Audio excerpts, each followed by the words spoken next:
Hello dear friends. आपका स्वागत है हमारे गुंजा क्लास में।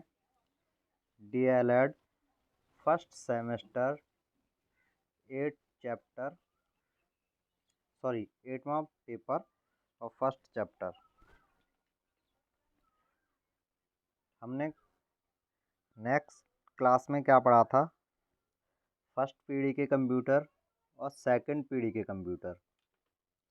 आज हम बात करेंगे थर्ड पीढ़ी के कंप्यूटर या थर्ड जनरेशन के कंप्यूटर। तृतीय पीढ़ी के कंप्यूटर, इनमें क्या क्या बदलाव हुए और क्या क्या चेंजेस आए कंप्यूटरों में। तृतीय पीढ़ी के कंप्यूटर, थर्ड जनरेशन कंप्यूटर। इस पीढ़ी के कंप्यूटर आकार में छोटे, ये जो सेकंड पीढ़ी के कंप्यूटर थे उनसे आकार में और छोटे हो गए। गति में बहुत तेज तथा विश्वसनीयता में बहुत अधिक मानवीकृत होते थे। क्या था, जो फर्स्ट पीढ़ी के कंप्यूटर और सेकंड पीढ़ी कंप्यूटर थे उनसे आकार में भी बहुत छोटे हो गए, गति इनकी और तेज हो गई और जो मानव का विश्वास था उस पर और अटल हो गया। इस पीढ़ी के कंप्यूटर में ट्रांजिस्टर के स्थान पर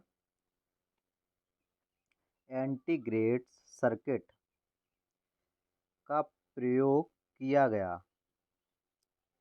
किसका किया गया? पहले उनमें क्या था, ट्रांजिस्टर चेंज हुए, उसके बाद इसमें क्या लग गया थर्ड जनरेशन में? Integrated circuit. यह सैकड़ों कंपोनेंट का कार्य स्वयं कर सकती थी।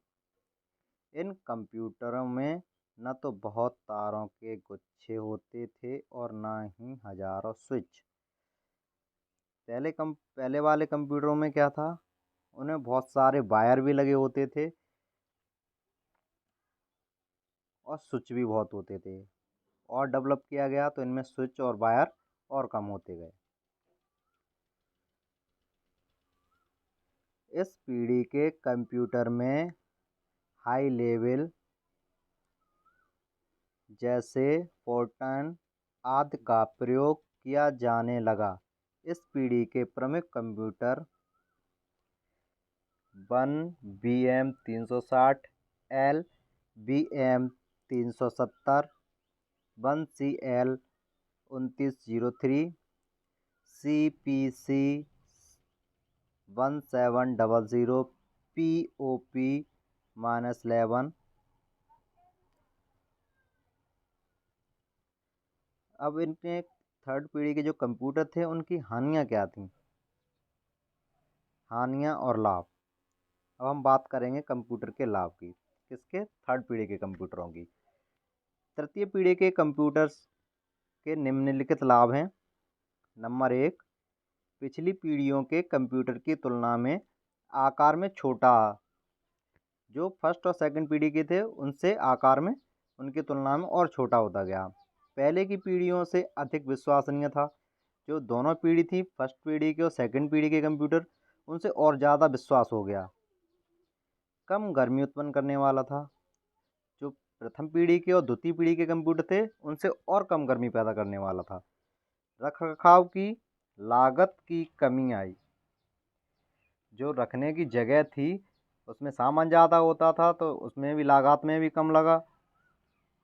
कम ईंधन बिजली की खपत संभव हुई। जो बिजली थी वो भी कम खाने लगा। अब इसकी हानियाँ क्या थीं वो देख लेते हैं हम। तृतीय पीढ़ी की हानियाँ। तृतीय पीढ़ी के कंप्यूटरों की हानियाँ। तृतीय कंप्यूटर की हानियाँ निम्नलिखित हैं। नंबर 1, कई स्थिति में इससे वातानुकूलित की आवश्यकता होती थी।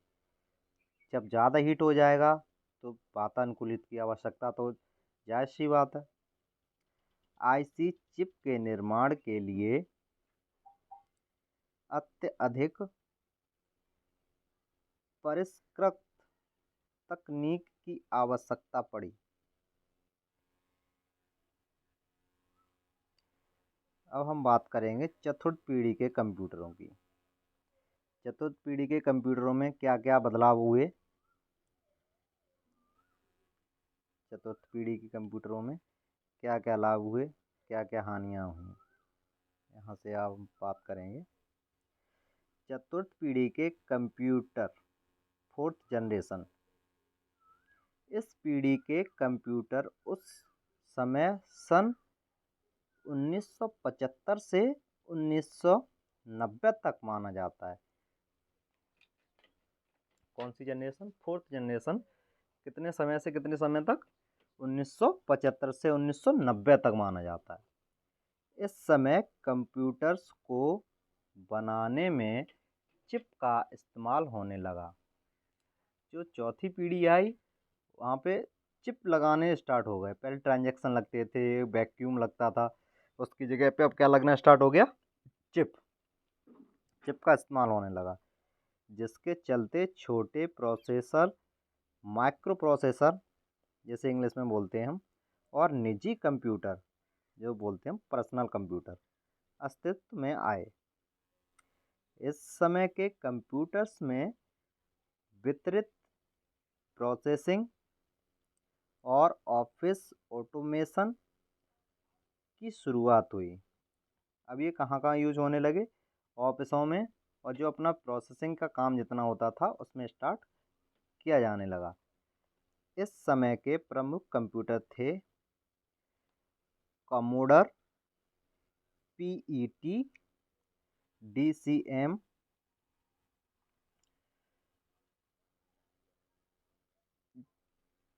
टेंडे, ZX, IBM PC आदि। अब चतुर्थ पीढ़ी के कंप्यूटर के लाभ। चतुर्थ पीढ़ी के कंप्यूटर के लाभ क्या क्या हैं, आइए देखते हैं। चतुर्थ पीढ़ी के कंप्यूटर्स के लाभ निम्नलिखित हैं। नंबर 1, उच्च घटक घनत्व, हाई कंपोनेंट डेंसिटी के कारण आकार में छोटा था। बहुत अधिक विश्वसनीय था। ऊष्मा का उत्सर्जन बहुत कम करता था। प्राय वातानुकूलित की आवश्यकता नहीं होती थी। न्यूनतम रखरखाव की आवश्यकता के साथ सस्ता भी था। सरलतापूर्वक कहीं भी ले जाने योग्य था। पोर्टेबल मतलब इसमें क्या क्या चीज़ हो गई? वही सारी चीज़ें उत्पन्न हुई। बिजली कम खाने लगा, इसको वातानुकूलित की आवश्यकता नहीं पड़ी, रखरखाव में और उसका इम्प्रूवमेंट हुआ। अब इसकी हानियाँ क्या हैं ये हम बात कर लेते हैं।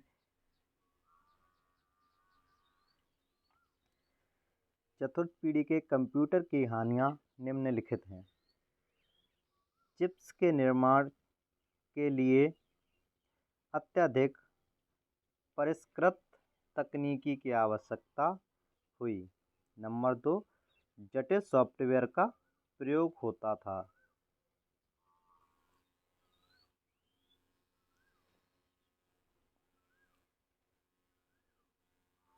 अब हम बात करेंगे पाँचवीं पीढ़ी की। पाँचवीं पीढ़ी में क्या क्या बदलाव हुए, क्या क्या इम्प्रूवमेंट हुआ उनमें, देखते हैं आगे क्या होता है फिफ्थ पीढ़ी के कंप्यूटरों में। पंचम पीढ़ी के कंप्यूटर्स, फिफ्थ जनरेशन कंप्यूटर्स। इस पीढ़ी का आरंभ लगभग 1990 से माना जाता है। जो पांचवी पीढ़ी थी वो कब से मानी जाती है? 1990 तक। आज विश्व के कंप्यूटर को विकसित कंप्यूटर के प्रयास जारी है। आज के वैज्ञानिक कृत्रिम बुद्धि के प्रयोग द्वारा कंप्यूटर को सोचने समझने की क्षमता प्रदान करना चाहते हैं, जिससे कंप्यूटर कृत्रिम बुद्धि कार्य करने के कारण सभी कार्यों में को स्वयं ही कम समय में उत्पन्न कर सके। वैज्ञानिक और ज़्यादा डेवलपमेंट करता जा रहा है, किसके लिए? कंप्यूटर ज़्यादा से ज़्यादा स्वयं से स्वयं काम करने में सक्षम हो, क्योंकि इंसान की बिल्कुल भी ज़रूरत ना पड़े। अब हम बात करेंगे पंचम पीढ़ी के कंप्यूटर के लाभ। लाभ क्या क्या हैं इनमें? यह एक बहुमुखी उपकरण है जिसके द्वारा विभिन्न प्रकार के कार्य कर सकते हैं। यह अन्य 4 पीढ़ियों के कंप्यूटरों से कम लागत में तैयार किया गया है। पहले क्या था, जो 4 पीढ़ी के कंप्यूटर थे उनसे और कम कीमत में तैयार किया गया है। यह अन्य पीढ़ियों से गति में सबसे उच्च है, जो बाकी की 4 पीढ़ियां थीं उनसे अधिक स्पीड में तेज है। इस कंप्यूटर में कृत्रिम बुद्धि है।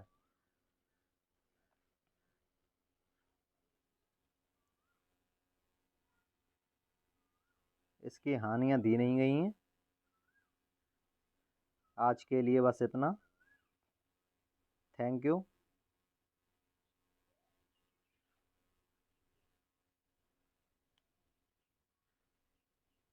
बाय। नेक्स्ट मिलते हैं नेक्स्ट वीडियो में। थैंक यू, धन्यवाद।